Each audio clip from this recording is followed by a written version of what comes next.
Now a historic institution that's closing its doors. The Mount de Chantal Visitation Academy has been in Wheeling for 160 years. It's an all-girls Catholic school listed on the National Register of Historic Places. But Mount de Chantal is closing at the end of May. In this story, Keri Brown looks at the history of the institution and what's being lost.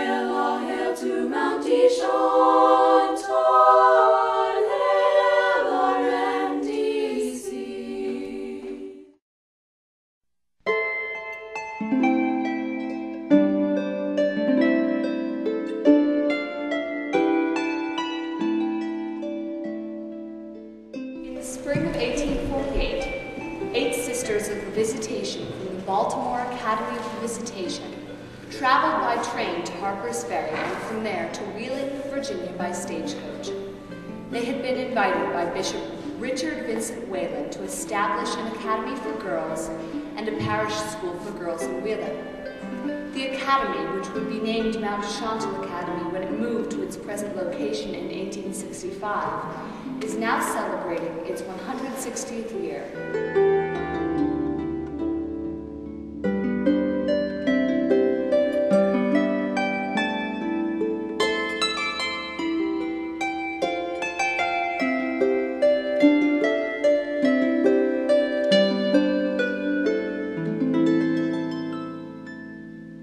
The halls of Mount de Chantal are filled with young women whose spirit and legacy have been thriving for nearly 2 centuries.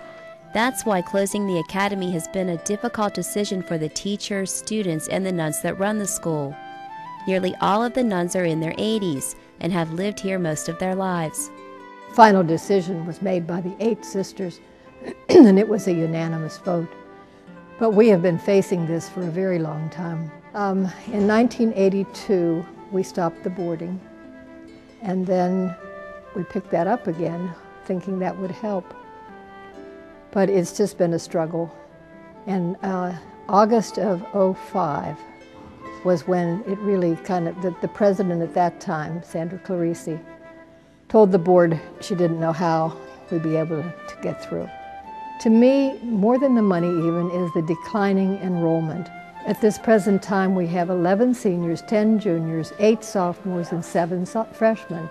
I mean, it just is pretty much in front of you. And for years, people have said, how can you run a school with such small classes? So with all of this in front of us, that's when we made the decision. We made it on January the 10th.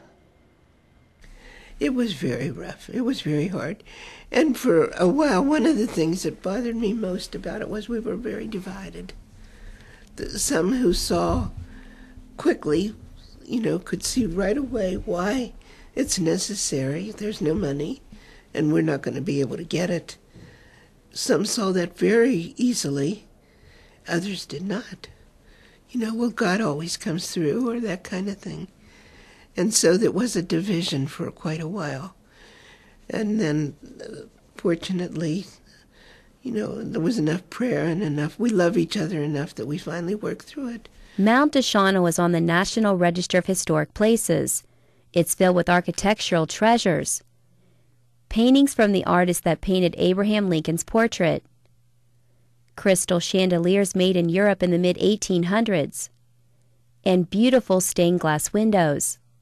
But besides the beauty, it's the education that's always been the focus in these halls.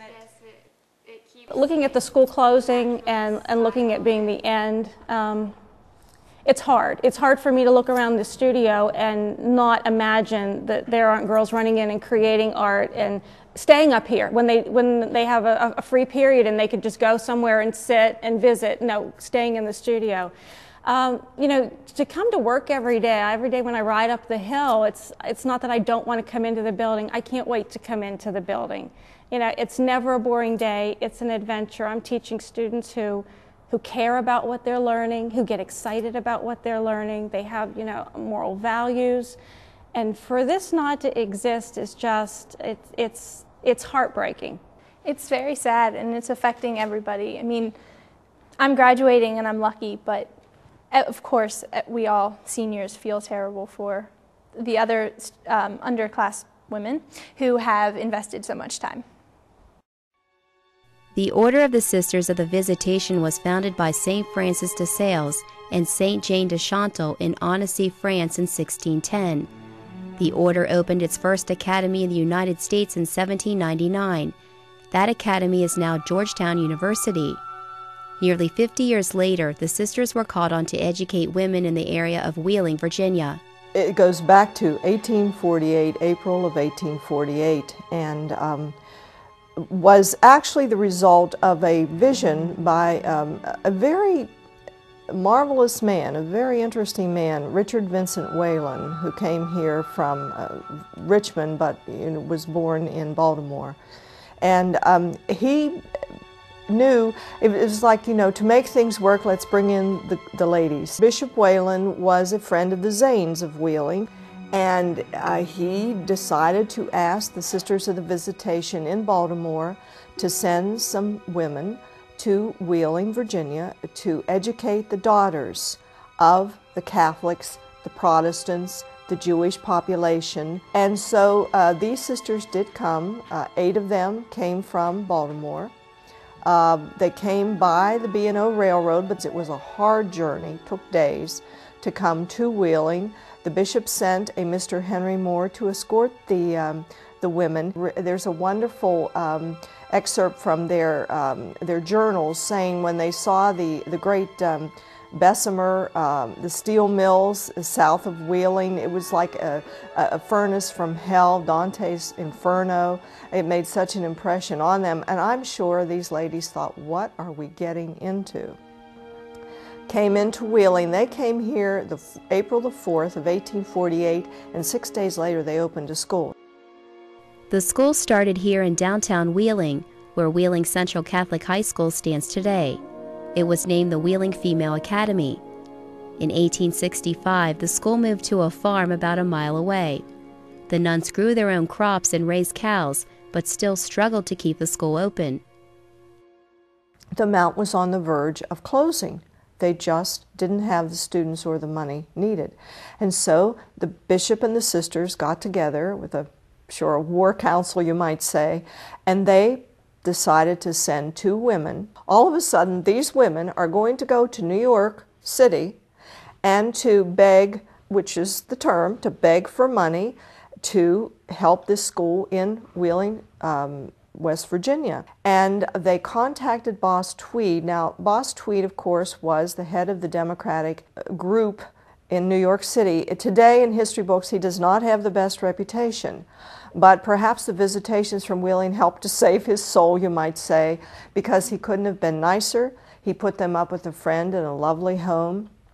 He gave them his carriage. He made sure they had a carriage. He gave them a list of people to contact with the understanding that they were coming with Boss Tweed's blessing. I have a feeling you didn't say no to these ladies because they were coming from Boss Tweed. You would be in effect saying no to Boss Tweed, which nobody wanted to do.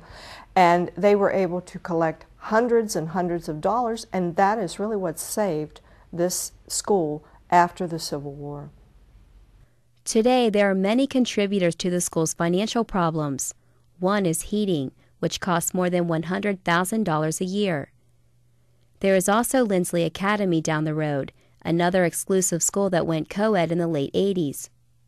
They were a boys' school, and we were a girls' school.